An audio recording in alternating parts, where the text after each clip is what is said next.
Hello everyone, this is Peter from goodereader.com. Today we're fulfilling another request set forth by our awesome viewers on our YouTube channel, youtube.com/goodereader.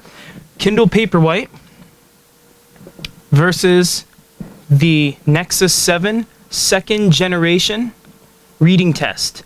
We're going to show you guys what it is like to read a PDF and then an ebook and then an ebook with the glow light fully turned up in the dark on the Kindle Paperwhite. So we're going to start off with the PDF. We're going to open it up via ES File Explorer, the Dungeons & Dragons Monsters Manual. Of course, it's our go-to because it's a good mix of text, color, images, and everything else. So on the Adobe Reader that reads PDFs, of course, on the Nexus 7, you're left with a scrolling kind of feature here. So everything scrolls page by page, whereas on the Kindle, it's swipe left to right. We'll just show you guys this for a second, let you guys compare everything. Obviously, comparing an e-reader to a tablet, we can't do too much other than reading, so we're not going to go into specs and what it can do with games, of course, and web browsing capabilities, because, you know, this is a multimedia device, this is a reading device, so keep them as such. Pinch and zoom. No problem on the Nexus, of course. It is featuring capacitive LCD touchscreen. This is capacitive as well, but it is e-ink, so you're gonna be faced with a little bit of a slower pinch and zoom, and you're gonna have to let everything render, and then you can kind of move things around from there. So we'll kind of get a good center look on both these guys here. So that is a very good kind of comparison right there of what both of these look like side by side. Of course, Kindle Paperwhite, if you're unfamiliar with an e-reader, this is an e-ink device. It is going to be black and white only. Only specific companies like Pocketbook and Ectaco do color e-ink. So they both handle PDFs quite well.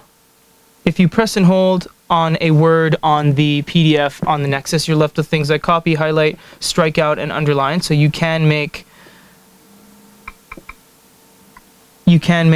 quite a bit of changes. You can see there we strike that out. Same with the Amazon Kindle. If we zoom in a little bit and we press and hold on that, you actually get a little bit more options. You get highlight, show full definition, and more. And in more, look at all these. You get translation, Wikipedia, search, dictionary, add note, share.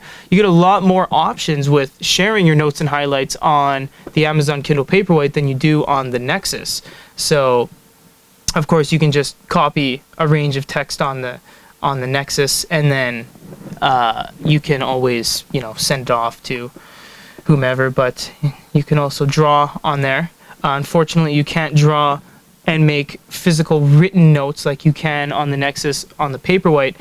E-readers that do that are the Icarus line. Some of the Pocketbook e-readers, they allow you to write things and export the your note-taking physically with your finger on the PDF itself, and then you can save that if you want to do that, and then that's what you're left with that page, your little scribbles.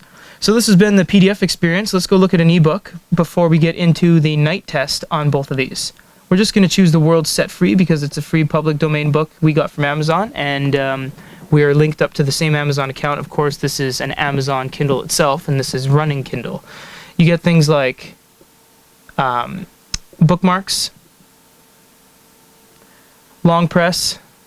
They both actually highlight very quickly, so we can keep that as a highlight. We'll highlight that as well. We'll make a quick note on both. We'll show you guys the keyboards. Notes. And we're going to make an add note.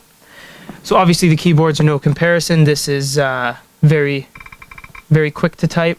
This is a little bit slower. When you type really quickly on e-ink, sometimes it has to play catch up with you, so be patient.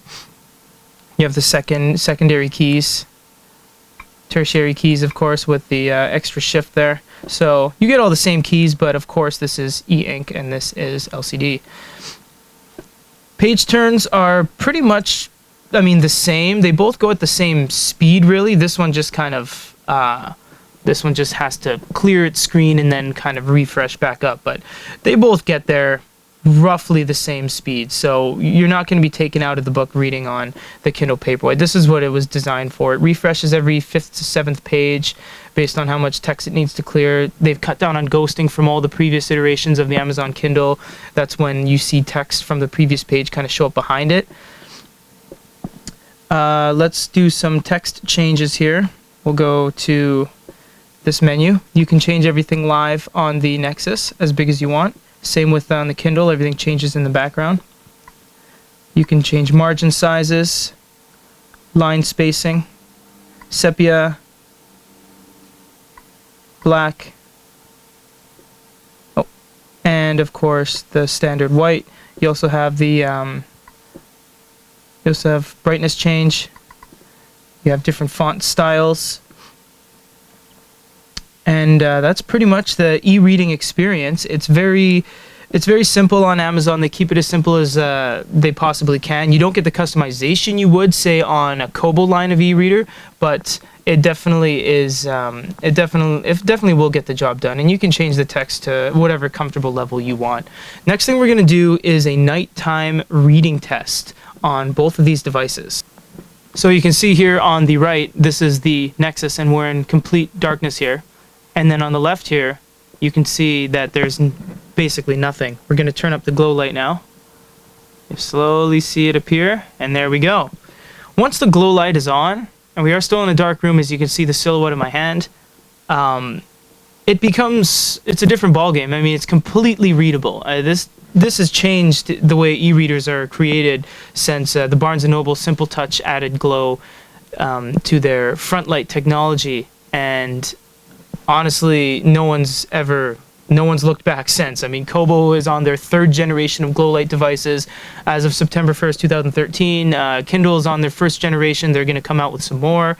Who knows what Sony's going to come out with? Barnes & Noble. I mean, everyone's been sporting the glow light. I mean, even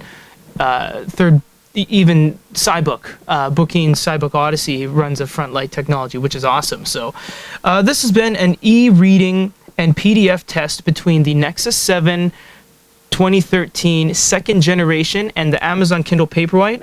Hope this offers a little bit of comparison between the two devices as to what you want to work with when you're reading. If you're a hardcore reader, I would honestly recommend the Amazon Kindle Paperwhite. It's significantly cheaper and basically lasts about 2 months of use, and this will last about anywhere from 8 to 15 hours depending on what you use it for. So significant different battery lives. So hope this comparison works, and keep those requests coming. We fulfill requests every week, and hopefully if you guys have any questions, we can get around to filming them for you. So for comparison between these two devices, this is Peter from GoodyReader.com.